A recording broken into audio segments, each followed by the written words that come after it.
যখন দেখবো পাল্লা সামনে ঝুঁকে না, তো আপনি আমাকে প্রতিশ্রুতি দিছেন সালতুতা, আমি চাইলে নাকি দিবেন, তো আমি হাত উঠায়া চাইতে শুরু করব।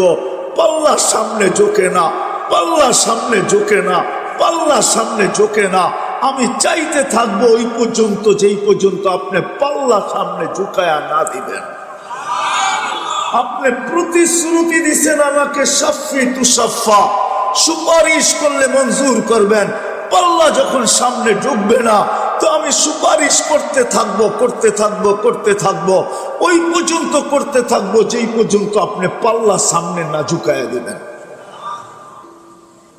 আমাদের নবীজি কিন্তু নবী হিসাবে ঘোষিত দুনিয়ায় আসার পরের থেকে না, সমগ্র সৃষ্টিরও 1000 বৎসর আগের থেকে। সমগ্র সৃষ্টি 1000 বৎসর আগে আল্লাহ সূরা ইয়াসিন পড়ছেন। ইয়াসিন আমাদের নবীজির নাম 10টা নামের ভিতর থেকে একটা নাম, যেই 10টা নাম আল্লাহ নিজে রাখছেন বন্ধুর, ওটার ভিতর থেকে একটা নাম ইয়াসিন। সূরা ইয়াসিন আল্লাহ তেলাওয়াত করছেন সৃষ্টিরও 1000 বৎসর আগে। তখন আমাদের নবীজিকে আল্লাহ নাম ধরে ডাকছেন ইয়াসিন। তারপরে আল্লাহ কসম খাইছেন ওয়াল কুরআনিল হাকিম। যদিও আমাদের কিতাব সবার শেষে আছে, কিন্তু সৃষ্টিরও আগের থেকে আমাদের কিতাব রক্ষিত ছিল। নাইলে আল্লাহ কোরআনের কসম খাইলেন তো খাইলেন কি করে? তারপরে আল্লাহ বলতেছে ইন্নাকা লামিনাল মুরসালিন। আরবি গ্রামার মতে আমার বুঝে আসে, কেননা গ্রামার আমরা ভুল করতে পারি, আল্লাহ করতে পারেন না। আরবি গ্রামার মতে বুঝে আসে, ওই সময় মনে হয় আমাদের নবীজি রুহানি শেখলে হোক, যেই কোনো রূপে হোক, আল্লাহর কাছে বসা ছিল। নাইলে আল্লাহ ইন্নাকা কিভাবে বলল? ইন্নাকা লামিনাল মুরসালিন। কেননা ইন্নাকা ওই ব্যক্তিকে বলা চলে যে সামনে বসা উপস্থিত। এখন কোন রূপে ছিল এটা উলামাদের ব্যাপার, আমার ব্যাপার না। কিন্তু আমার গ্রামার বলে আমার নবীজি ওইখানে ছিল। নবীজি সৃষ্টিরও 1000 বৎসর আগে। আল্লাহ কসম খায় বলতেছে বন্ধু আপনি প্রেরিত। ইন্নাকা লামিনাল মুরসালিন আলা সিরাতিম মুস্তাকিম। ওই নবীজি যেই দিন থেকে ঘোষিত, ওই দিন থেকে কিন্তু 4টাও ঘোষিত। মাকামে মাহমুদ, আপনি জানেন না মাকামে মাহমুদ কি জিনিস? মাকামে মাহমুদের উপরে একটা চেয়ার আছে, একটা চেয়ার, ওটা হলো কুরসিয়ুর রহমান। আর কুরসির নিচে একটা চেয়ার আছে, ওটার নাম মাকামে মাহমুদ। এর নিচে আর কোনো চেয়ার নাই। কিয়ামতের দিন আমাদের নবীজিকে আল্লাহ উঠায় নিয়ে যাবেন। জিবরিল আলাইহিস সালাম উঠাবেন গার্ড অব অনার দিয়া, আসবেন রওজায়ে আথারে, আর পর মারবেন আর বলবেন কুমিয়া হাবিবুর রহমান, আল্লাহর বন্ধু চলেন। কেননা আল্লাহ ঘোষণা দিবে ইতি হাবিবি মাকামাল মাহমুদ, আমার বন্ধুকে মাকামে মাহমুদে নিয়ে আসো। উনি আসবেন, পর মারবেন আর বলবেন ওঠেন চলেন মাকামে মাহমুদে। আল্লাহ রসুল সাল্লাল্লাহু আলাইহি ওয়াসাল্লাম যাবেন, কিন্তু চেয়ারের ওইখানে যায় হাত রাইখা দাঁড়ায়া থাকবেন। আল্লাহ বলবেন বন্ধু বসেন, কিন্তু বসবেন না। জিজ্ঞাসা করবে কেন বসেন না? তো বলছে শোনেন, বসায়া কি করতে চান? আমি যদি বসি তাহলে আমার পিপাসিত উম্মতকে কে পানি পান করাবে? মনে হয় বোঝে নাই।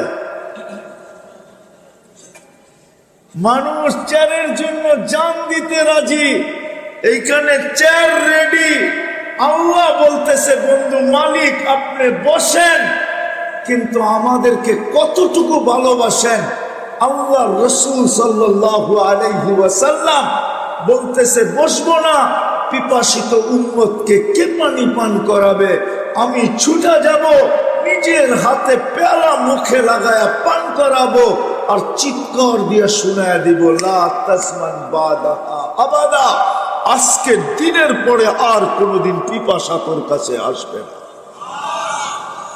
শুধু এখানেই শেষ না, আমি পুলসিরাতে মিজানে ছুটা যাব, আর ওইখানে যে দেখতে থাকবো পাল্লা পিছে ঝুঁকে না সামনে, কেননা আপনি আমাকে প্রতিশ্রুতি দিছেন আমি এগুলা বাস্তবায়ন করব, তো করব কোথায়?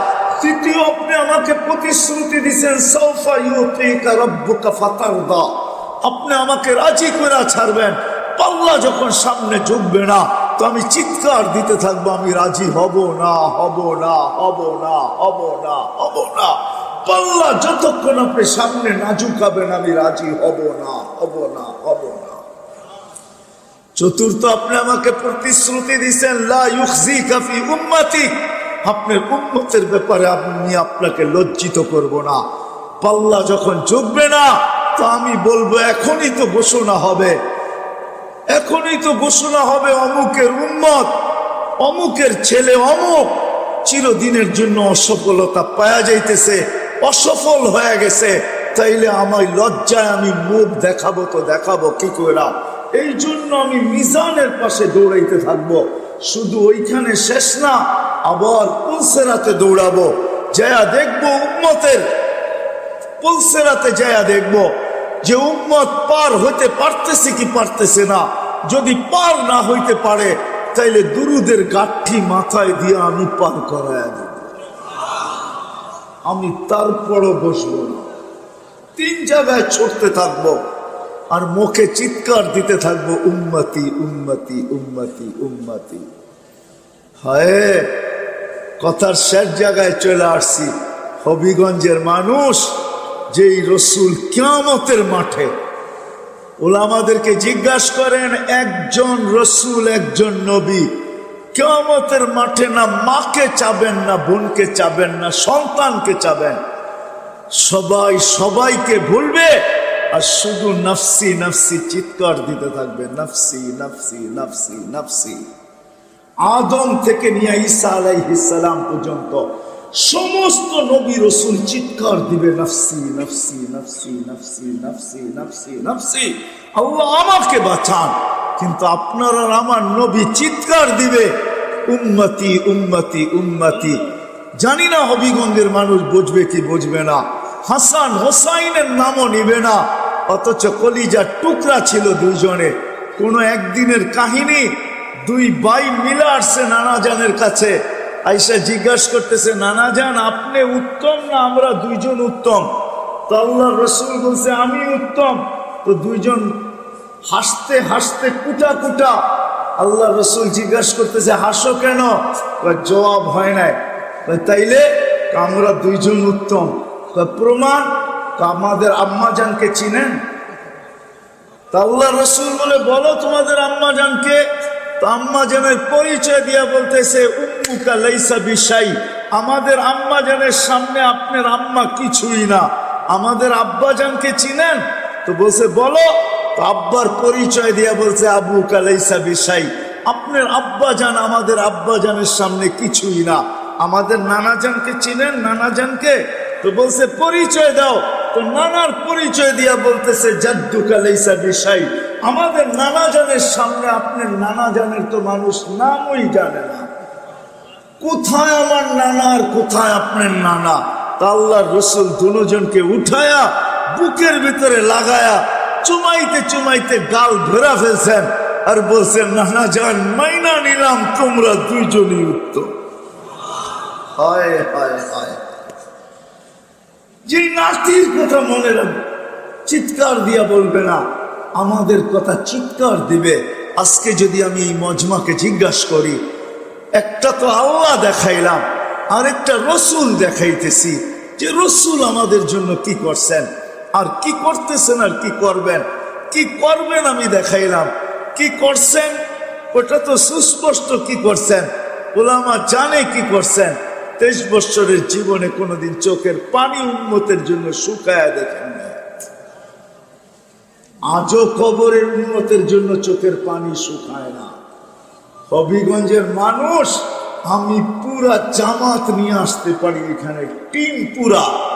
যারা স্বপ্নে দেখছেন, জিজ্ঞাসা করছেন কাঁদেন কেন, বলছে বাংলাদেশের সরল সহজ উন্নতের জন্য কাঁদি। রসুল আজকে উম্মতের জন্য কবরে কাঁদে, আজকেও কাঁদে। চোখের পানি কখনো শুকায় না, এখনো শুকায় নাই, এখনো জোরে, কিয়ামতের মাঠেও জড়বে। ও হবিগঞ্জের মানুষ, ওই রসুলকে আমরা কি দিলাম? এই মজমার ভিতর থেকে যদি এক যুবক হাত উঠাইতে পারে, তাইলেও আমি মনে করব ধন্য। এতটুক বয়সে যুবকের, আমাদের এতটুক বয়সে একবারও তো সেলুনে যায় বললাম না, ও সেলুনওয়ালা আমি চুল কাটতে আসছি, কিন্তু বাড়ির থেকে নিয়ত করে বাহির হয়েছি, আজকে আমি আমার চুল কাটাটা আমার নবীর পছন্দ মতো, সুন্নত মতো, স্টাইল মতো, নবীর আদেশ মতো আমি আমার চুলটা কাটবো। একজন আমাকে হাত উঠায় দেখাক যে সেলুনে যায় আমি আমার বয়সে একদিন এইভাবে বলছি যে আমার নবী যেরকম চুল কাটতে বলছে আমাকে কাটা দাও। একদিন যদি চুল কাটতাম,